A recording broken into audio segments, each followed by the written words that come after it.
So I was told that I needed to talk about how innovation has no boundaries. And that basically, I mean, there are some pretty obvious boundaries, but let's go. So I'm Peter. I started out in simulation a few years ago. There's a mildly simulation-based quotation from The Matrix. I kind of did some virtual reality, dwaddled in that, and then got bored of it because it wasn't mathematically challenging enough, and then I went into AI, which is where I work now. So I'm going to be outright and take the whole question literally. There are two very major boundaries to innovation that stand physics and the law. To most people, physics isn't going to be that much of a problem because we don't need to travel faster than the speed of light. We don't need to transmit information over large distances. So for 99% of small to medium businesses, we won't need to worry about physics. However, the law, on the other hand, hits home a lot harder. And that is, of course, unless you're Google, in which case you basically control much of the US government system. And as we can see, one of their major lawyers in Google moved to one of the US's major antitrust firms. And also, if you are Amazon, because of the exact same reasons. So for Amazon, I think that the amount of the law is a good thing that you need to have. The law is a good thing because I think that it restricts like the bad innovations or the innovations. So I'm going to take a view of innovation thus. So to do this, we need three concepts. The first one is habitus, which is our predispositions to a certain behavior. And it's the product of our previous experiences and our culture and background.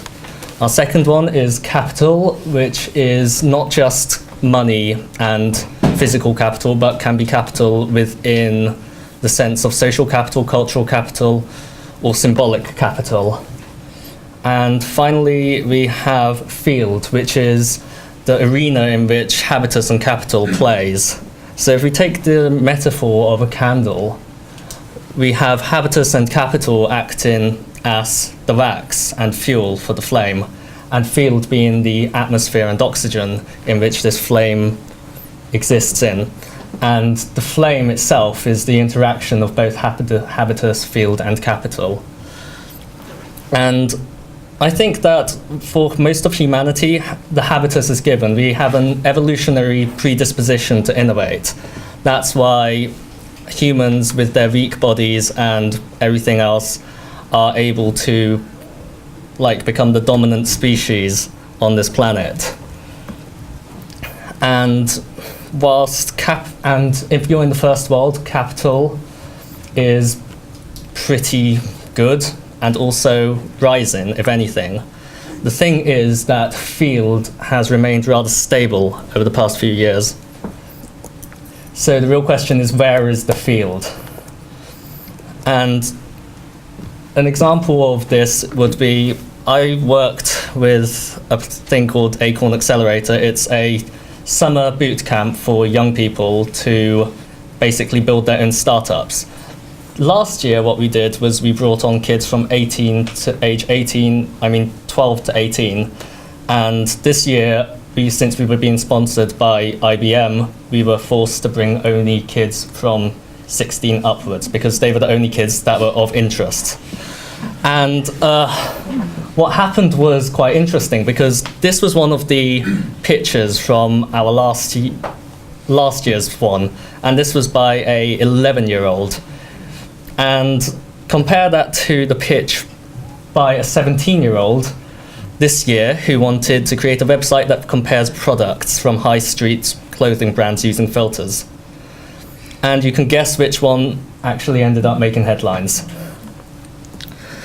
So there could be a million things to blame on this, like ethnicity, gender, careers, education, stratification of students at early age, like with the whole A-level system, and the general stereotype of the entrepreneur being a Steve Jobsy male, and this acts as a sort of mental bubble wrap. So while parents have started realizing that they shouldn't physically bubble wrap their kids and that they should like let their kids go into the big world and possibly get some experience so they don't like get high and die sometime along their first week of university. But the thing is that what's happened is that we can quite clearly see that sometime between turning 16 and turning 18, you somehow become infinitely less innovative and creative.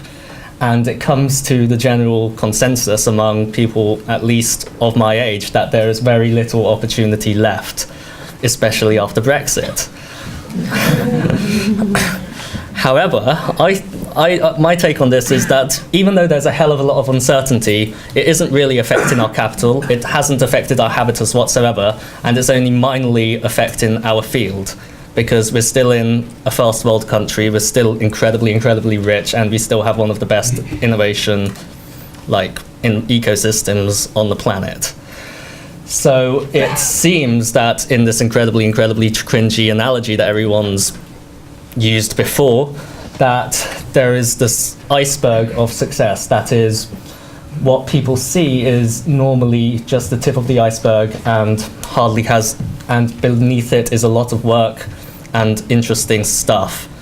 And you see loads of YouTube videos and stuff today that argue that the education system isn't entirely irrelevant, and that is to say that everything we learn in schools doesn't have an immediate use. For example, like Pythagoras' theorem. You hear people asking, when was the last time I used that in real life? And the thing is that for some people, they won't have to use it, but for other people, they'll have to use it. And the education is general, and we shouldn't be stratifying everyone into singular subjects that are only good for their career paths at such an early stage, because that just ruins the whole adaptability thing that the government and everyone is arguing for.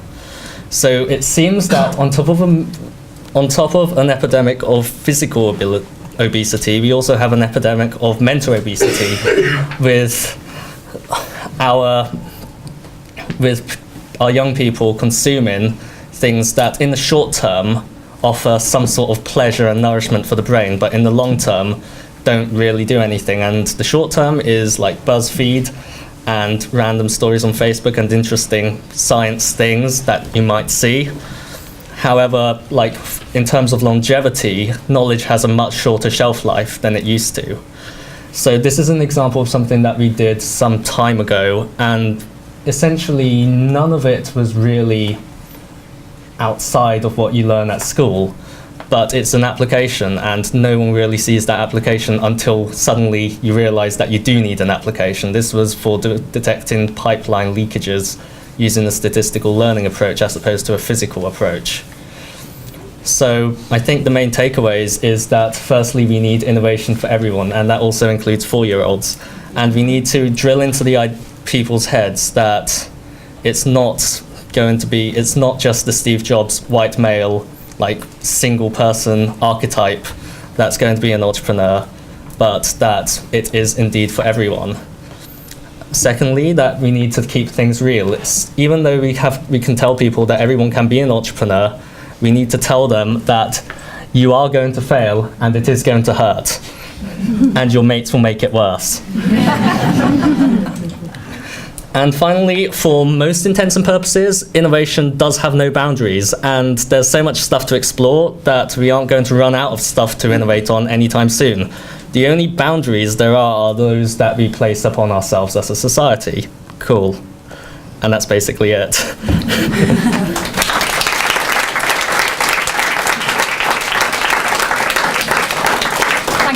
Peter, if you just wait there one second. Does anybody have any questions for Peter? Very quickly, we'll just take a couple of questions if anyone's got any. I've got a question. So how do we innovate 4-year-olds then? We talk about we've got to start innovating at that very early age. How do we do that? Obviously it's got to come through schools, has it not? Nay. Nay? No. Go on then, tell me, how do we do it? I'm a fan of the Oscar Wilde system of education for the first few years of life. That is that we shouldn't battery farm our kids, at least when they're 4. I mean, 7-year-olds, we can battery farm them. They like have some sort of attention span. But artificially shoving 4-year-olds in a place where they must... That's very much like Europe, isn't it? I mean, Yeah. kids go to school much later in Europe. And basically everywhere else in the world. And also, I think that there is a problem with inclusivity in also the schooling system, because we have single-sex education. And if you look anywhere else in the world, bar like some British overseas territories, you'll have mixed education. Which is also why, like, I used to go to a grammar school until they decided to poke around in my love life, so I left. And yeah, so So what when did it start for you, though? in terms of school, No, in terms of innovation. I just didn't get involved in the school system too much and played about. Yeah, that was basically it. Really? Yeah. Interesting. Guys? Oh, lovely. Hello. Peter, were your parents, did they encourage you to innovate and experiment when you got home, and were they interested in when you wanted to make a mess in the house? And, No, they hated me for it. I'm glad to hear that, because I'm the same. No, not the Play-Doh. I wonder how much parents actually, because of our need for an organised, neat and tidy life, actually also inhibit some of that innovation that says, no, please don't put the colour dye in the water on the carpet in the... Yeah, I mean, in a sense, there's a fine line between, or rather blurry line, in fact, between innovation and just mess. And like, if there is some sort of reasonable outcome that comes out of putting colour dye in the carpet, like making the house snazzier, that's fine. But if they just want to put colour dye in the carpet, that's not a good idea. Yeah, I won't be telling that to my 4-year-old. There was another hands up. Yeah. Yes. Hello. Hi. Do you want to tell us your name and where you're from? It's probably... Yeah. Okay. My name is Shahira Asanti, and I'm the founder and CEO of Cambridge Eco Living Festival, which is launching next year. I have an 11-year-old son who is not really maths orientated, even though he's doing very well, but he's quite inventive and in his ideas about people and solving problems.